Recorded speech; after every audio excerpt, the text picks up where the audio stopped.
TANESCO ina wateja ambao wamegawanyika katika makundi mawili, wale ambao wanatumia umeme na kulipa kabla na wale ambao wanatumia umeme na kulipa baada. Sasa tunayo changamoto ya uwepo wa madeni ya wateja wa malipo ya baada, kwa maana wateja wakubwa na wateja wa kati, ambayo tumeona ni vema tukitumia fursa hii kuweza kuwakumbusha na kuwahamasisha wateja wetu wote kwenye maeneo yote nchi nzima kulipa umeme kwenye bili zao kwa hiari. Kumekuwa na limbikizo la madeni ambayo kwa sisi kama shirika yanatupa changamoto kwenye kuendesha shughuli zetu.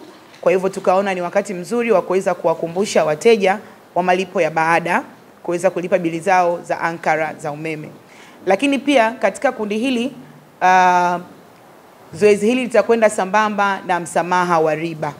Kwa hivyo tumefungua milango TANESCO kwa ajili ya kuzungumza na wateja, na tutakwenda kuzungumza na wateja, lakini pia tunawapa fursa ya kuja ofisi TANESCO kwa lengo la kuweka mpango mezani ambao utasaidia kuhakikisha kwamba madeni hayo yanalipwa kwa msamaha wa riba kwa jinsi ambavyo tutakuwa tumekubaliana nao.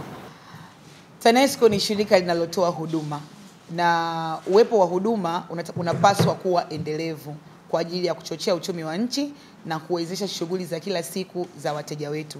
Kwa hivyo sisi kama shirika tumeona njia nzuri ni kuja kuwahamasisha wateja, kuwakumbusha kulipa kwa hiari madeni yao ambayo yamekaa muda mrefu, ili kuweza kutusaidia sisi kuendelea kutekeleza shughuli zetu za kila siku bila mkwamo wowote. Ndio maana tukasema kauli mbiu yetu ni huduma endelevu huanza na wewe. Kwa hiyo hii inalenga kuchochea mteja kuwa na mwitikio wa hiari wa kulipa madeni bila kushurutishwa, ili pia aendelee kufurahia upatikanaji wa huduma ya umeme.